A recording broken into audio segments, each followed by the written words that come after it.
Okay, so I've been noticing something about safety, physical safety, emotional safety, and I just got back from visiting a neighboring town.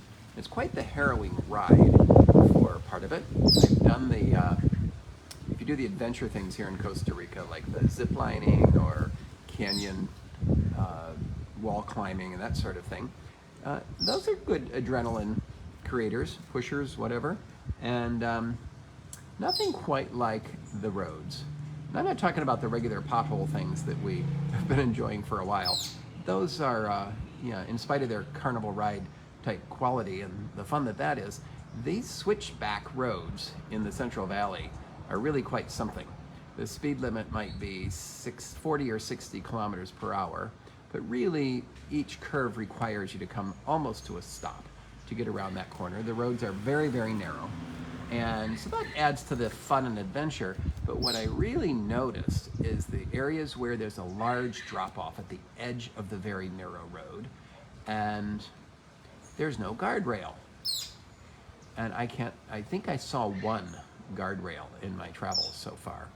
And I think about how we have a guardrail near any slight deviation from the landscape in the States. And I think that's a long way down. Some of these are big cliffs that you drop off of, and some of them if you went off the road, you would land on someone's house cut into the hillside right up against the road. So there's a lot of scenarios that could sound and feel very dangerous. And then I thought, in all of my years of driving, 45 years or so of driving, I've never once hit a guardrail. Have you ever hit a guardrail? If so, I'm glad it was there. And if not, I thought, well then, I guess I've never actually needed one. They have not actually been there. They haven't kept me safer. They made me feel like I was safer. And had I ever hit one, then I would know that it was actually keeping me safer. But it's really there making us feel safer. And therefore, I felt less safe and driving more carefully without the guardrail there. The guardrail that I know I've never hit and probably never will, knock on wood. So what are the guardrails in our emotional safety that we are not needing? They're not actually keeping us safe, but they're making us feel like we're safer.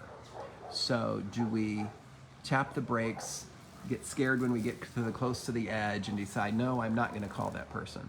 No, I'm not going to take this action or that action. I don't want to look like a fool. It's simple for me. I realized that I was just ordering lunch and I didn't know where to begin because there was no menu. And it's all locals, all knowing what to order in this particular restaurant place. And do I want to order something in Spanish? I know I would look like a fool, sound like a fool, and may or may not get anything that I thought I was ordering. I could try and order in English and definitely look like a fool, but then I'd be looking like a fool who's not even trying. And I have to choose one or the other. So fool trying or fool not trying, or I'm gonna be hungry. Turns out, I asked for a menu, and they did have a printed menu. I was just the only one who needed one. And thank goodness it came with pictures, because what I ordered was something, some of these things I'd never seen before and wanting to be adventurous, so I got the reward of finding something new and was able to read the words off of the menu and order in Spanish. No foolishness required. So what else do we do? What do we do that are emotional guardrails that keep us, when we're feeling afraid or that we don't want to take the risk of falling off a cliff? When was the last time you actually fell off a cliff by getting up and playing full out? Did you really look like a fool and lose a friend or two or lose some fans? No, probably not.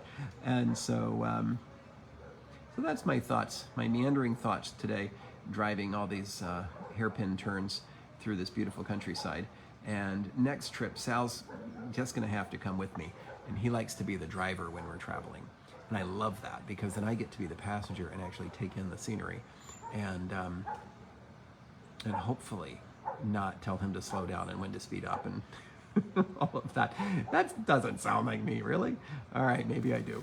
So nonetheless, watch the guardrails. Notice which ones you really need and which ones you don't. And yeah, take some measured, safe chances and decide what it means, what you mean by safe. And hey, Shirley Watson, nice to see your name pop up there. It's been way too long. Hope you're doing well. Okay, well, everyone has a great rest of your day. I'm going to go back and watch some beautiful birds that are trying to get my attention right next to me here. Take care.